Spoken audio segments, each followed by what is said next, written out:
¿Hay que escribir una historia de las mujeres? Durante mucho tiempo, la pregunta careció de sentido o no se planteó siquiera.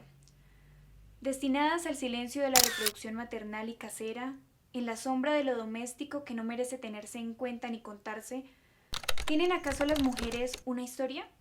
Elemento frío de un mundo inmóvil. Son agua estancada mientras el hombre arde y actúa.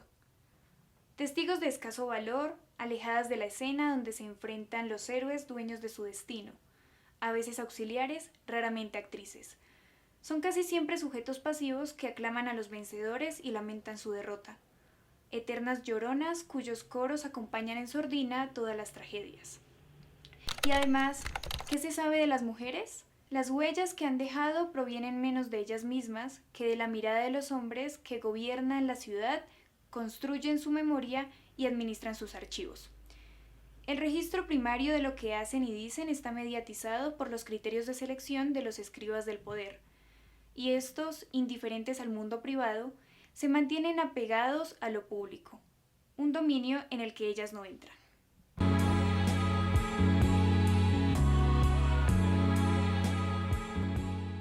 La anterior cita de Michel Perrot y Georges Duby en La historia de las mujeres plantea una pregunta que ya ha sido respondida.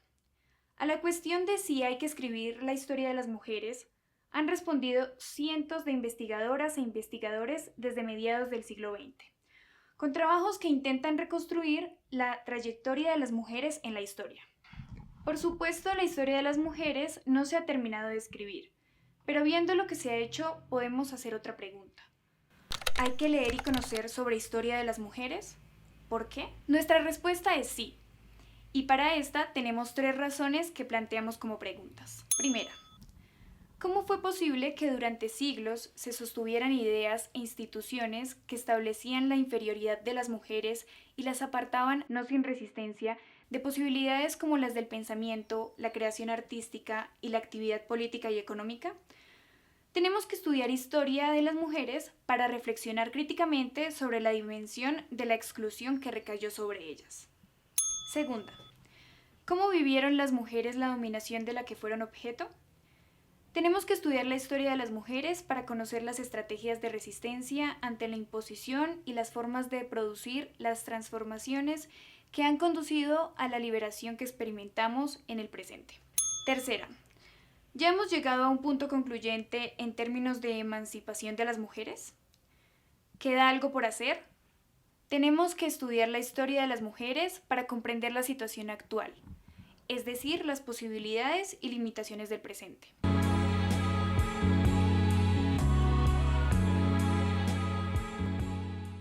En esta serie de videos, que hacen parte del proyecto Pensar desde Colombia, nos centraremos en la historia de las mujeres, específicamente en Colombia. Para ponernos manos a la obra, te mostraremos 4 de los criterios con los cuales intentaremos hacer esta tarea. 1.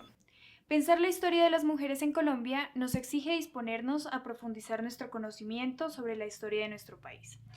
En otros términos, no podremos entender los procesos históricos que han producido en cada época unas condiciones de vida específicas para las mujeres si no comprendemos en alguna medida la historia de nuestro país en términos políticos, sociales, culturales, económicos, etc.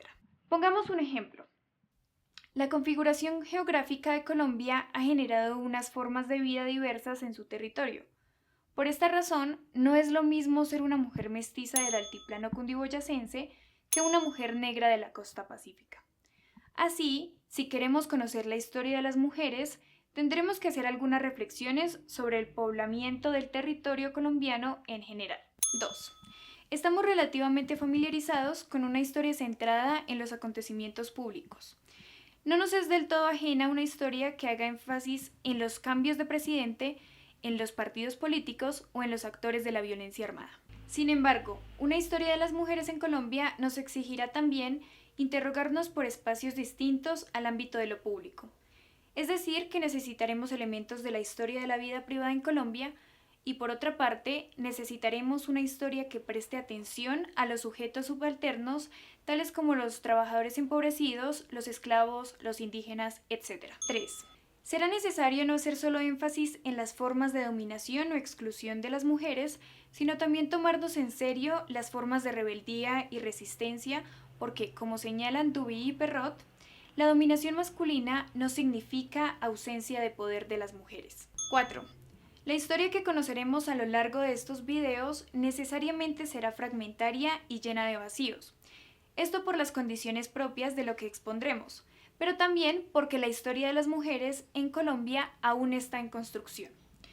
Por eso, así como trataremos de ampliar el conocimiento sobre estos procesos históricos, también será necesario señalar algunos de los caminos que aún nos quedan por recorrer, tanto a los lectores no especializados de historia como a quienes se dedican profesionalmente a esta disciplina.